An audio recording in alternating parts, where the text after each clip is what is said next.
Christopher May and welcome. Today we're going to talk about a traditional Tibetan Buddhist shrine. Shrines can be of many different flavors, or you can call it an altar if you will, and sometimes in the West we call them altars. A shrine is created in order for you to remind yourself of all the beautiful, uplifting, inspirational, and positive qualities within your own self and within the world, within the universe, within the divine, within all the great Buddhas, Bodhisattvas, and masters. So we create shrines to honor ourselves and honor that part of ourself which is the highest within us. So we're not really worshiping statues. We're not worshiping objects. We're looking at them as mirrors of our own pure, true nature. In a Tibetan Buddhist shrine, we use water as the offerings in the front row. There are 7 bowls. And we fill the bowls to about 1/4 inch full. You can get these bowls at our website at fourgates.com. You can get them other places as well. These are glass bowls, but you could use traditionally copper or brass. Some of the copper ones and the silver ones you can get will have auspicious symbols, positive symbols of enlightened behavior, enlightened qualities. Those are very beautiful. And you try to fill the water offering bowls as mindfully as you can, just being present, quieting your mind, and imagining that you're expressing all the gratitude, the joy, the appreciation, the commitment you have, and that really the shrine, as you're attending to it, you are creating a vessel in yourself. You're creating a huge vessel as big as your mind can imagine, and everything that you see on the shrine is part of your own offering. So now we've filled the offering bowls. I've already lit the candles ahead of time to save time. Candles bring the presence of light. Light expresses wisdom, our inner illumination. So you'll see candles on altars and shrines from many traditions, but it brings the element of light, of illumination, of wisdom. I've lit incense here in the back, which is also an offering. We use Tibetan or Japanese incenses. This one has sandalwood in it. Sandalwood allows your mind to be freer from mental obscurations. It tends to purify the atmosphere. It's considered an incense for meditation. And on the shrine, you traditionally would have images of living teachers, living lamas, living great people. This is an image of His Holiness the Dalai Lama here. There's an image back here of another of our teachers who passed away, but we still respect and love him. This is Chagdud Tulku Rinpoche, a very great Tibetan master.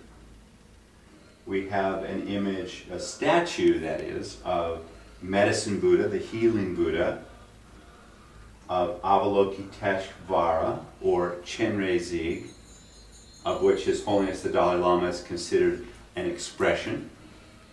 We have Guru Rinpoche here. Guru Rinpoche is the one who helped to stabilize and maintain the teachings in Tibet about 1,000 years ago. So he's very sacred to all Tibetans and all Buddhist practitioners who honor that tradition. We have an image of Manjushri. Manjushri is the wisdom Buddha, the Buddha that expresses absolute primordial wisdom, wisdom within our own nature. We have Amitabha Buddha on the end, the statue of holding the vase in this position. Amitabha is the Buddha of pure light, a primordial Buddha. And then we have other images, again, Chenrezig, a picture, and white Vajrasattva, who is the Buddha of purity and purification. Doing the Vajrasattva practice allows you to purify karmic obstacles and impurities from your own nature. We also have a crystal. A crystal is a symbol of pure nature of mind. It's not something New Age, nor is it something which is kind of vague, but it really just expresses our own pure mind. So it reminds us of who we are, and we have that on the shrine as well. Above the shrine, we have again a painting which is called a tanka, T-H-A-N-K-A. It's a painting of Guru Rinpoche again, who is the great guru who brought Buddhism and maintained it and stabilized it in Tibet and gave many, many powerful teachings. To your left, we have an image of the historical Shakyamuni Buddha, the Buddha 2,500 years ago that gave many of the teachings that established Buddhism in India. And over here, behind me, we have another image, another tanka of Chenrezig again. Chenrezig is the Buddha or Bodhisattva of loving compassion, and he vowed to work to free all beings from samsara, that is the wheel of suffering and life and death and rebirth, until the end of samsara, or the end of time. So he made a very strong commitment. He's a great example of compassion and loving kindness.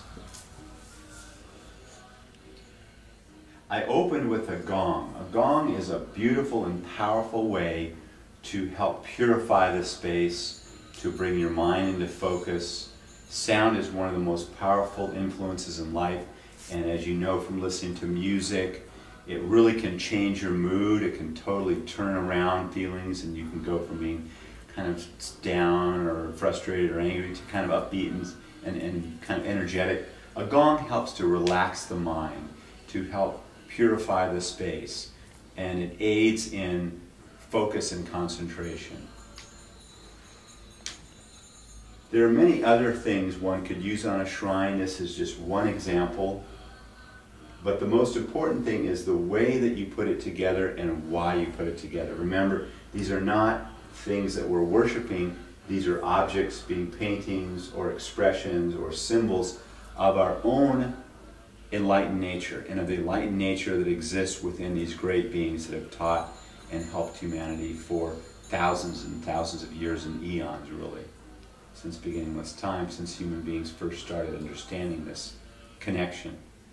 So we encourage you to visit a local Buddhist organization in your area, or to go to our website at fourgates.com. You can learn more about these things there.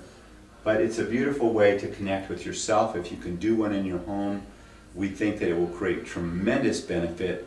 It's considered very auspicious and creates tremendously positive karma if you have a shrine in your home or in your place of worship or your place of practice.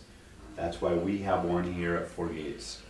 Thank you for joining us. I hope this has been helpful. And again, visit us at fourgates.com. You're welcome to email questions. Thank you. Namaste. Bye now.